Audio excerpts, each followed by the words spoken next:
नमस्कार, मैं दिव्या। बिहारी न्यूज में आपका स्वागत है। आज 31 मार्च दिन सोमवार। खबरों के बढ़ने से पहले हमारे सभी मुस्लिम भाइयों को ईद मुबारक। अब एक नजर सुर्खियों पर। स्वास्थ्य सेवा और टीकाकरण के मामले में बिहार ने हासिल की उपलब्धि। देश में पहले स्थान पर आया बिहार। निःशुल्क टीका योजना लागू करने में सफल रहा बिहार। BH सीरीज के वाहन मालिकों के लिए जरूरी सूचना। टैक्स नहीं देने वाले हो जाएं सावधान, वरना हर रोज लगेगा 100 रुपए का जुर्माना। जल्दी PM इंटर्नशिप के लिए करें आवेदन। आज है इसकी अंतिम तारीख, जानिए इसका महत्व। बर्ड फ्लू के बढ़ते मामले के बीच क्या चिकन और अंडे खाना है सुरक्षित? पूरी तरह से पका हुआ अंडा चिकन खा सकते हैं आप, लेकिन इससे पहले जानिए इसके पकाने का क्या है मानक। देश के 100 सबसे शक्तिशाली लोगों की लिस्ट आई सामने। जानिए बिहार में किससे मिली जगह। लालू, राबड़ी और मांझी इस बार रह गए पीछे। आजकल सोशल मीडिया पर जिबली स्टाइल इमेज हो रहा वायरल। जानिए क्या है ये जिबली इमेज और आप कैसे अपनी तस्वीर जिबली में कर सकते हैं कन्वर्ट। आज KKR और MI के बीच होगा मुकाबला। मुंबई के वानखेड़े स्टेडियम में खेले जाएंगे मैच। जानिए पिच की क्या है स्थिति। चलिए बढ़ते अब तक की 25 बड़ी खबरों की ओर विस्तार से। इसरो में नौकरी का सुनहरा अवसर। इसरो में नौकरी की चाह रखने वालों के लिए सुनहरा अवसर है। दरअसल इसरो ने अप्रेंटिस और ट्रेनी के पदों पर भर्ती निकाली है। आवेदन प्रक्रिया शुरू है और आवेदन करने की अंतिम तारीख 21 अप्रैल है। इच्छुक उम्मीदवार इसके आधिकारिक वेबसाइट nats.education.gov.in पर जाकर आवेदन कर सकते हैं। इस भर्ती के तहत ग्रेजुएट, डिप्लोमा और ट्रेड अप्रेंटिस के पदों पर भर्ती होगी। अलग अलग पदों के लिए अलग अलग शैक्षणिक योग्यता निर्धारित की गई है। उम्मीदवारों का चयन आवेदन फॉर्म की स्क्रीनिंग, इंटरव्यू और डॉक्यूमेंट वेरिफिकेशन के लिए होगा। भर्ती से संबंधित सटीक और अधिक जानकारी के लिए आप इसके आधिकारिक वेबसाइट और इस सूचना को देख सकते हैं। टैक्स नहीं देने वाले वाहन मालिकों को हर रोज लगेगा 100 रुपए का जुर्माना। BH सीरीज के वाहन मालिक अगर टैक्स भुगतान नहीं करते हैं तो उन्हें 1 अप्रैल 2025 से हर दिन 100 रुपए का जुर्माना भरना होगा। ये नियम बकाया टैक्स पर लागू होंगे।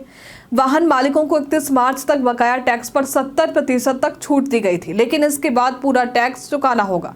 टैक्स भुगतान ऑनलाइन या जिला परिवहन कार्यालय में किया जा सकता है, जहां रविवार और सोमवार को भी कार्यालय खुले रहेंगे।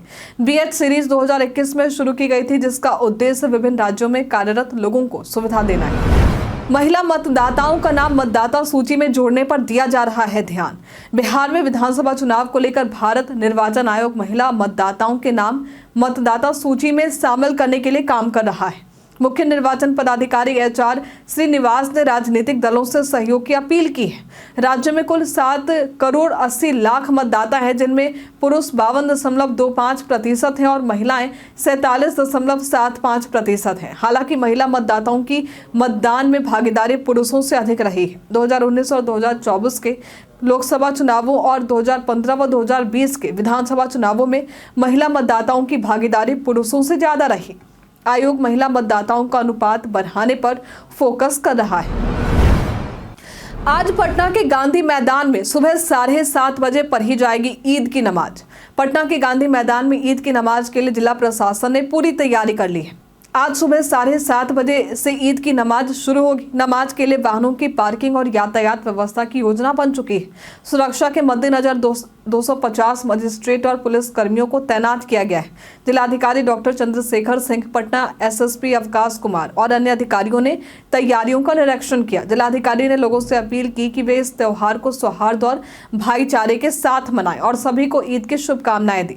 बता दें कि पूरे बिहार में ईद की धूम देखी जा रही है। BCA ने गेंदबाजों की खोज पहल की शुरुआत। बिहार क्रिकेट एसोसिएशन यानी BCA ने गेंदबाजों की खोज पहल शुरू की, जिसका उद्देश्य 16 से 25 वर्ष के उभरते गेंदबाजों को प्रशिक्षित करना और उन्हें पेशेवर क्रिकेट के लिए तैयार करना है। ये कार्यक्रम पटना के मोइनुल हक स्टेडियम में 2 से 7 मई 2025 तक आयोजित होगा, जिसमें चयनकर्ताओं द्वारा तेज गेंदबाजों और स्पिनरों का चयन किया जाएगा। चयन मानदंड में खिलाड़ी का बिहार राज्य का स्थायी निवासी होना और प्रेसिडेंट कप 2025 का हिस्सा ना होना जरूरी है। ये पहल बिहार के क्रिकेट प्रतिभा को राष्ट्रीय स्तर पर पहचान दिलाने का प्रयास है। बिहार शिक्षा विभाग ने 2151 शिक्षकों का किया तबादला। बिहार शिक्षा विभाग ने 2151 शिक्षकों का तबादला किया है, जिसकी अधिसूचना जारी कर दी गई है। 10 से 24 अप्रैल के बीच इन शिक्षकों को स्कूलों का आवंटन किया जाएगा। हाल ही में विभाग ने 10,225 शिक्षकों को उनकी इच्छा अनुसार स्थानांतरित किया था। शिक्षकों ने ई शिक्षा कोर्स पोर्टल के माध्यम से आवेदन किया था। अगर किसी शिक्षक द्वारा दी गई जानकारी गलत पाई जाती है तो उनके खिलाफ अनुशासनात्मक कार्रवाई की जाएगी।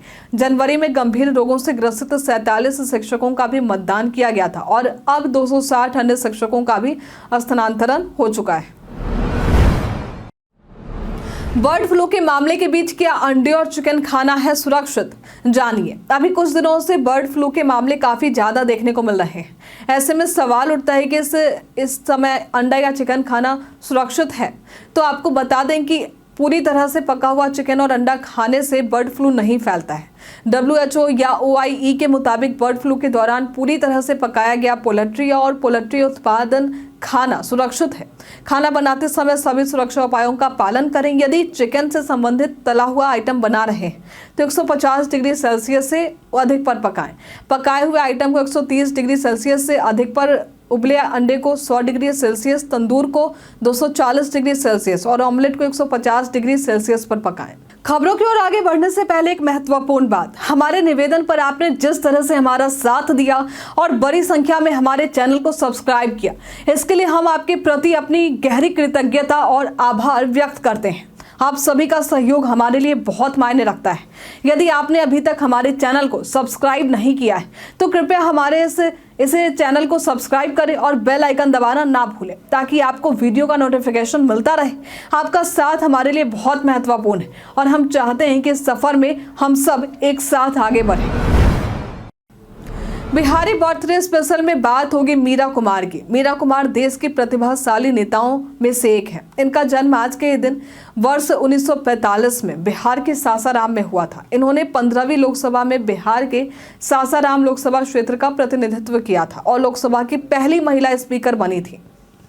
एक राजनीतिज्ञ होने के साथ ही मीरा कुमार एक अच्छी कवयित्री भी हैं, जिनकी कई कविताएं भी प्रकाशित हुई। जानिए वायरल हो रहे जुबली स्टाइल इमेज कैसे करें तैयार। इन दिनों studio jubilee style image social media पर तेजी से वायरल हो रहा है, खासकर इंस्टाग्राम पर। यह ट्रेंड ओपन AI के चैट GPT के नए इमेज जनरेशन फीचर के कारण बढ़ा है, जिससे लोग अपनी फोटो और पॉपुलर कैरेक्टर्स को जुबली स्टाइल में बदलकर शेयर कर रहे हैं। स्टूडियो जुबली जापान का मशहूर एनिमेशन स्टूडियो अपनी पेंटिंग जैसी सॉफ्ट कलर टोन और मैजिकल थीम के लिए जाना जाता है। चैट GPT में यह फीचर उपलब्ध है, जिससे आप टेक्स्ट प्रॉम्प्ट देकर जिबली इंस्पायर्ड आर्ट बना सकते हैं। चैट GPT प्लस यूजर्स के लिए फीचर उपलब्ध है। बस एक prompt create Ghibli style image type करें और फिर इस इमेज को डाउनलोड करें। बिहार स्वास्थ्य सेवा और टीकाकरण में देश में आया अव्वल। बिहार टीकाकरण और स्वास्थ्य सेवाओं में देश में अव्वल आया है। नियमित टीकाकरण कार्यक्रम के तहत यू-विन पोर्टल के मुताबिक शिशुओं और गर्भवती महिलाओं को सबसे अधिक संख्या में टीके की खुराक देने की प्रविष्टि करने में बिहार देश में अग्रणी रहा। इसके अलावा निःशुल्क दवा योजना सफलतापूर्वक लागू करने में भी बिहार देश में अव्वल स्थान पर रहा है। ये उपलब्धि राज्य में ने लगातार 5वें महीने में हासिल की है। इसके अलावा सर्वाइकल कैंसर से बचाव के लिए 9 से 14 साल की बच्चियों को भी निःशुल्क HPV टीका देने वाला बिहार पहला राज्य बना है। मनोज वाजपेयी ने अपनी मोस्ट अवेटेड सीरीज को लेकर दी बड़ी जानकारी। बिहार से संबंध रखने वाले मनोज वाजपेयी की most awaited the family man के तीसरे सीजन का दर्शकों को बेसब्री से इंतजार है। मनोज वाजपेयी ने खुलासा किया है कि पाताल लोक फेम अभिनेता जयदीप अहलावत भी इस सीजन में नजर आएंगे। मनोज ने बताया कि जयदीप अहलावत का किरदार इस सीजन में अहम होगा और ये सीजन रोमांचक होने वाला है। द फैमिली मैन 3 को नवंबर 2025 में रिलीज किया जाएगा। हालांकि आधिकारिक रिलीज तारीख अभी तक घोषित नहीं की गई। इस सीजन में प्रियामणि, सारिब हाशमी, अश्लेष ठाकुर सहित कई कलाकार फिर से दिखाई देंगे। पहले 2 सीजन को दर्शकों ने खूब सराहा था और ये action thriller series Suman Kumar Raj, निधि मोरू और कृष्णा DK द्वारा लिखी और निर्देशित की गई है। आज है PM इंटर्नशिप के आवेदन की अंतिम तारीख। PM इंटर्नशिप 2025 के दूसरे फेज के लिए आज आवेदन की अंतिम तिथि है। इच्छुक उम्मीदवार pminternsip.mc.gov.in पर जाकर आवेदन कर सकते हैं। इस फेज में 1 लाख उम्मीदवारों का चयन होगा। आवेदन करने के लिए उम्मीदवारों की आयु सीमा 21 से 24 वर्ष के बीच में होनी चाहिए और उसे किसी फुल टाइम रोजगार या शिक्षा में नहीं होना चाहिए। आवेदन प्रक्रिया में रजिस्ट्रेशन डॉक्यूमेंट्स अपलोड करने के बाद एप्लीकेशन फॉर्म सबमिट करना होगा। योग्य उम्मीदवारों को हर महीने 5,000 रुपए स्टाइपेंड मिलेंगे, जिसमें 4,500 रुपए केंद्र सरकार और 500 रुपए CSR फंड से दिए जाएंगे। फिर से शुरू हुई पटना से राजगीर के लिए ट्रेन सेवा। भारतीय रेलवे ने पटना और राजगीर के बीच चलने वाली ट्रेन 03201 और 03202 को फिर से शुरू कर दिया है, ताकि यात्रियों की बढ़ती मांग और सुविधा को ध्यान में रखा जा सके। ये ट्रेन अब रोजाना चलेगी। राजगीर से सुबह 7:40 पर रवाना होकर पटना तक लगभग 4 घंटे में पहुंचेगी। वहीं पटना से राजगीर के लिए ये ट्रेन रात के 8:55 पर निकलेगी। ये ट्रेन विशेष रूप से पर्यटकों और स्थानीय यात्रियों के लिए सीधी कनेक्टिविटी प्रदान करेगी, जिससे यात्रा में समय की बचत होगी और सुविधा मिलेगी। यात्रियों से ट्रेन की जानकारी पहले से लेने का अनुरोध किया गया है। अब 2 पहिया वाहन के साथ ISI सर्टिफाइड हेलमेट मिलना हुआ अनिवार्य। भारत में सड़क सुरक्षा को मजबूत करने के लिए केंद्रीय मंत्री नितिन गडकरी ने घोषणा की है कि अब हर 2 पहिया वाहन के साथ 2 ISI सर्टिफाइड हेलमेट देना अनिवार्य होगा।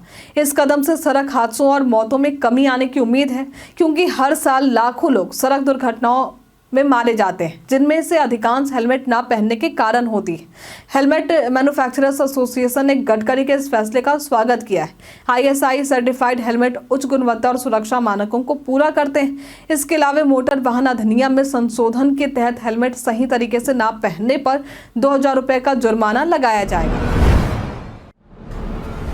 बिहार में पछुआ हवा का असर। प्रदेश में पछुआ हवा का असर देखने को मिल रहा है। पछुआ हवा के असर के कारण प्रदेश के कई जिलों का मौसम शुष्क बना हुआ है।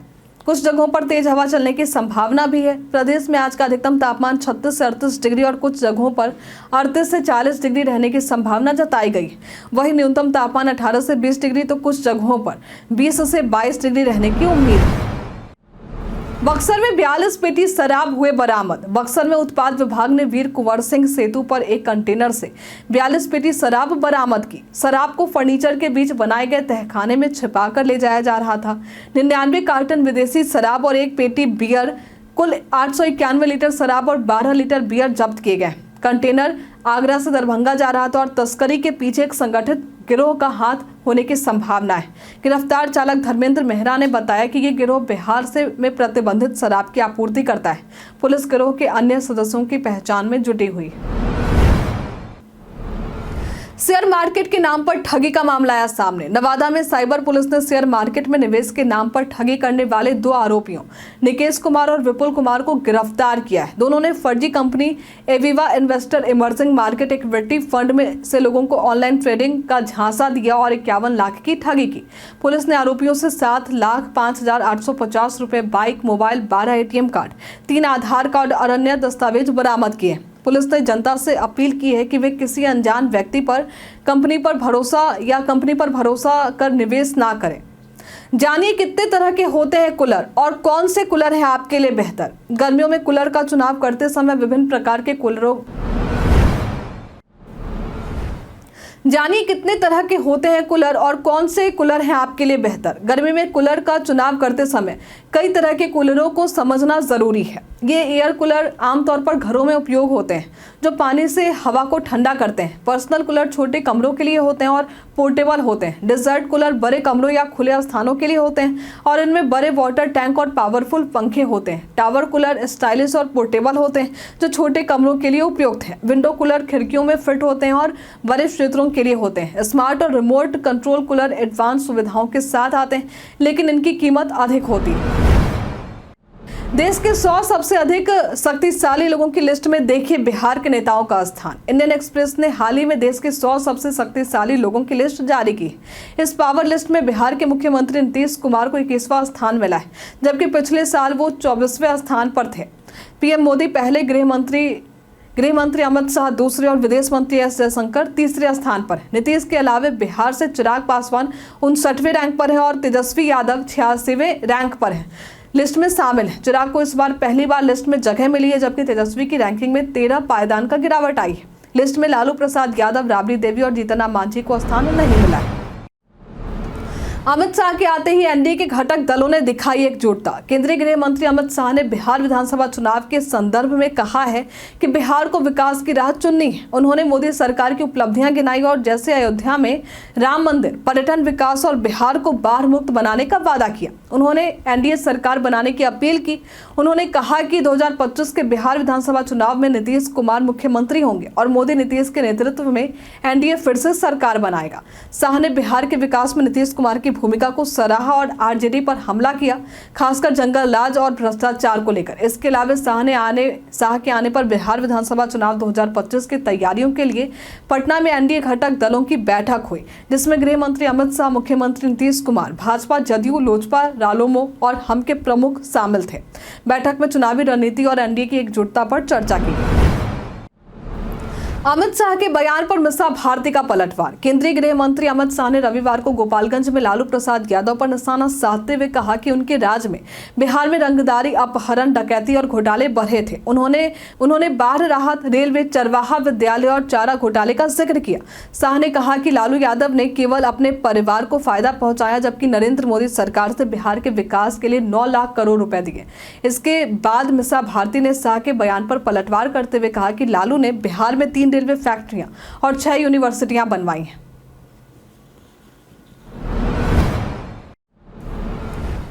आज केकेआर और एमआई के बीच होगा मुकाबला। मुंबई के वानखेड़े स्टेडियम में खेले जाएंगे मैच। जानिए पिच की क्या है स्थिति। आईपीएल 2025 का 12वां मैच मुंबई इंडियंस यानी एमआई और कोलकाता नाइट राइडर्स यानी केकेआर के बीच आज मुंबई के वानखेड़े स्टेडियम में खेला जाएगा।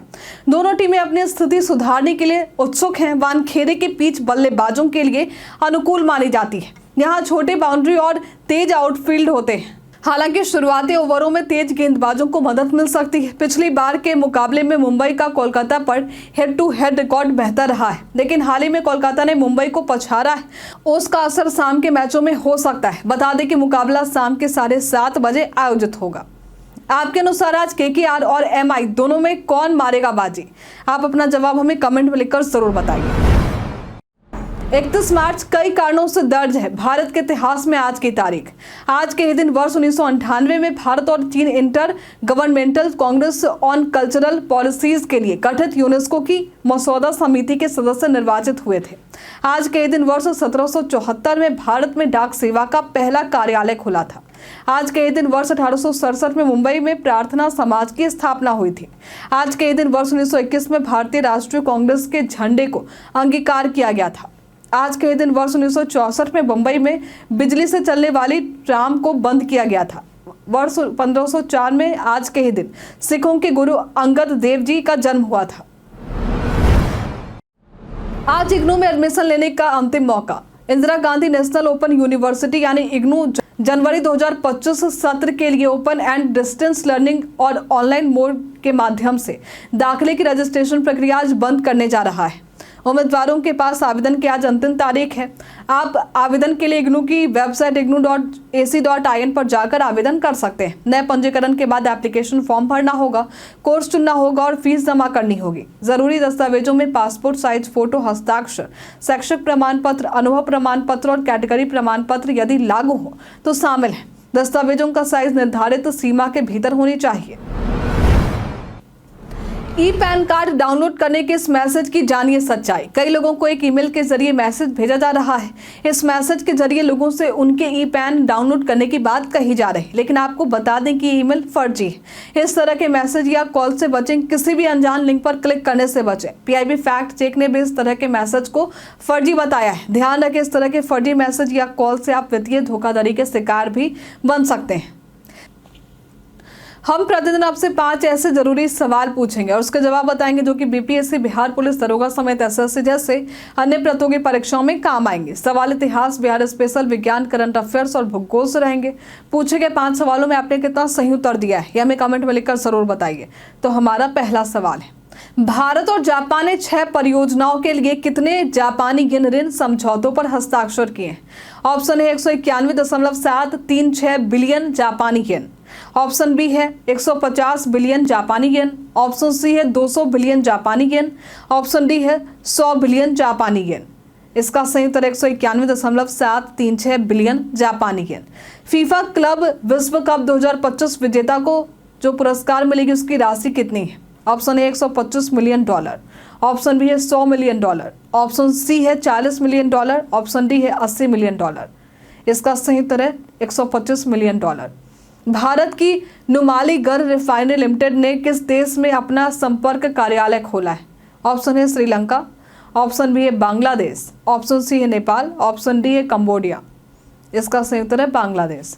बिहार की चर्चित महिलाएं कुसुम कुमारी देवी और गौरी दास निम्न में से क्या थी? ऑप्शन ए समाज सुधारक, ऑप्शन बी है क्रांतिकारी, ऑप्शन सी है 1942 के आंदोलनकारी, ऑप्शन डी है साहित्यकार। इसका संयुक्त है क्रांतिकारी। राज्य की कार्यपालिका शक्ति किसमें निहित है? ऑप्शन ए है राज्यपाल में, ऑप्शन बी है मुख्यमंत्री में, ऑप्शन सी है मंत्रिपरिषद में, ऑप्शन डी इनमें से कोई नहीं। इसका सही उत्तर है राज्यपाल। बीते दिन हमारे द्वारा पूछे गए सवाल का आप लोगों में से बहुत सारे लोगों ने अपना जवाब हमें हमारे कमेंट सेक्शन बॉक्स में लिख कर दिया है। जिन्होंने हमारे द्वारा पूछे गए सवाल का जवाब, जिनके नाम है अनवर करीम खान, राजकिशोर महतो, मोहम्मद साकिर हुसैन, नौशाद रजा, रंजीत मिश्रा, दिलीप कुमार, राकेश मिश्रा, लता राय, मोहम्मद अजीम, लक्ष्मी मेहता, शिव शंकर शुक्ल, संजीत कुमार सुमन, रोशन यादव, रवि मोहन वर्मा, संजीव कुमार। इसी के साथ बढ़ते आज के सवाल की ओर। तो आज का सवाल है, आपको बिहार में सबसे प्रभावी नेता कौन लगते हैं और क्यों? आप अपना जवाब हमें कमेंट में लिखकर जरूर बताइए। तो आज के लिए फिलहाल इतना ही। बिहार के तमाम खबरों के साथ बने रहने के लिए देखते रहे बिहारी न्यूज। और साथ ही अगर आप यूट्यूब से देख रहे हैं तो चैनल को लाइक करना और सब्सक्राइब करना। अगर आप फेसबुक से देख रहे हैं तो पेज को फॉलो करना ना भूलें। धन्यवाद।